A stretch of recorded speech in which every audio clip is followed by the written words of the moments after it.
What's up, guys, and welcome back. The Guardians Greatest Hits season is live, and it brings the best one-cost card in Marvel Snap by a landslide. Now, today, guys, we're going to cover everything you need to know for the upcoming season with Nebula. Whether you plan on playing her or you want to counter her, we're going to cover the basics so you know what you're up against. Well, for starts, what does she bring to the table, guys? Well, Nebula is a 1/1 who gains +2 power every turn the opponent doesn't play a card at her location.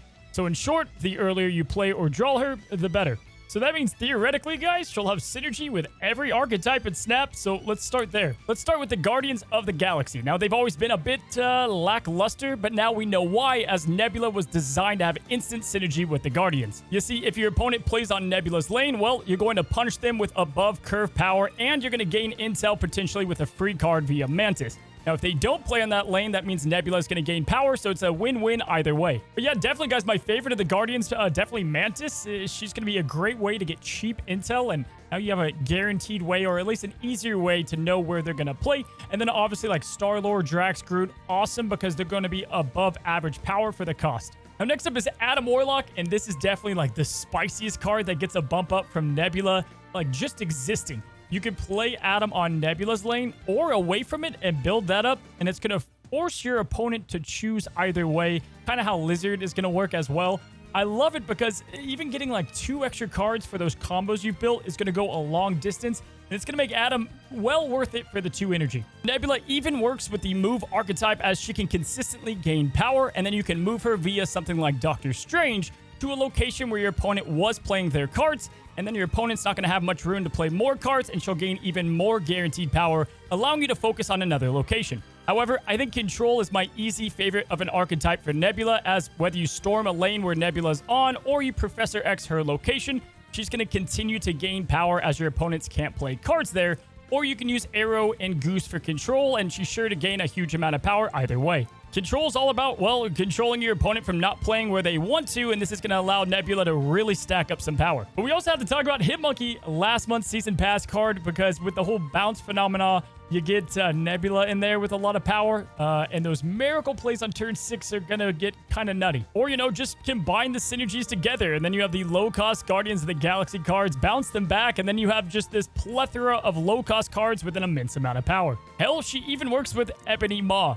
Him and Nebula together is freaking pure evil, guys, as it only costs you 2 energy for potentially 15 plus power, and your opponent will have to dedicate way more turns to come close to matching that. So, guys, those are going to be the cards that synergize well for the most part with Nebula, but just as much, if not more, let's talk about the locations. Essentially, anything that closes early, well, Nebula will naturally gain huge profit from, and that makes her one of the best potential Space Throne plays in Marvel Snap, but other locations like Miniaturized Lab, Morak, and Kilner all work great for synergy as well. Now, how the hell do you counter Nebula if you don't plan on getting the Season Pass, or if you do, she's still gonna be everywhere, and yeah, guys, get your knives out because we have Killmonger and the underrated Elektra, who's probably going to get a ton of play.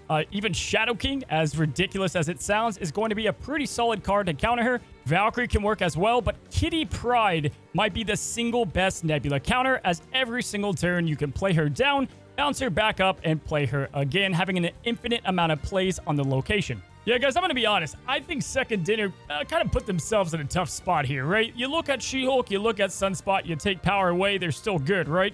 Nebula's the exact same. If you put her at a 1/0, she's going to do the exact same thing. Heck, if you look across the one-cost drops, right? Titania, Ebony Maw, they come with a big punishment, right? But with Nebula, she's going to get those numbers pretty easily, and you never want to nerf a Season Pass card. We've already been there with Zabu and Silver Surfer. So I don't know. They've done the testing, but my God, she looks way too good. I mean, I guess the good thing is if they nerf her, she's still really good. Like if she goes down to 0, but we don't even want to be in that predicament, right? But we'll go ahead and wait and see what happens. Lastly, let's go ahead and talk about at least the deck that I plan on playing tonight. I'm going to have all of my Nebula early decks tomorrow. You guys can expect one for just about every archetype. Best part about Nebula is she's just going to be a good freaking one-cost drop.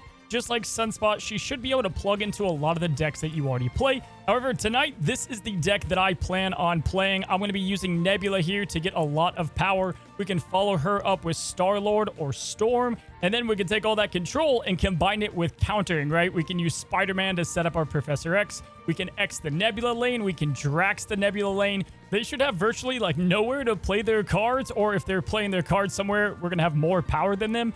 But then you can use Shang-Chi or Enchantress or even a turn 5 Hobgoblin to just spin their chances. I like the thought with all this, and you can also just slot in cards like Rocket Raccoon, Gamora. If you don't have Zabu, maybe take out one of the 4-cost cards and throw in something else. But Rescue, Negasonic, there's a lot that works here. All right, so now it's time. What are my first impressions? Obviously, this is before, all the testing and everything, and I can be pretty stingy with my overall ratings. I think I gave Jeff like a 3 or 3.5 out of 5 stars. I think Nebula is going to be an easy 5 out of 5 stars. She is a premier 1-cost drop, probably the best in the game, especially if you compare her to the past ones. Guys, I'm telling you, if you pay at all, like if you get a variant every now and then or whatever it might be, you probably want to get the season pass. The gold, the credits, and then Nebula, who is a 1-cost drop. Think about like Sunspot, right? He goes into so many decks because he's simply a 1-cost curved card. Now you have Nebula, who's going to be even better there. So really strong. If not, I think Destroy is going to probably be the path, right? Probably Doomwave will be a really good deck. So there you go. We have a Premier Season Pass card, and it's going to be one that's highly flexible. I want to know what y'all's feelings are on this in general. I think it's a lose-lose. If you make a bad Season Pass card, people are pissed. If you make it too good, well, look where we are. I thought Hitmonkey was a good balance. But wow, just Nebula on paper just seems really strong. But maybe she has enough counters to kind of even her out. Guys, I want to thank you so much for coming by today. Good luck out there in the new season. If you haven't already and you stop on by, go ahead and hit the red subscribe button down below. 100,000 subs by June is the goal here. And appreciate all you guys trying to help accomplish that journey. Have a good one. Have a great one. And until the next one, happy snapping.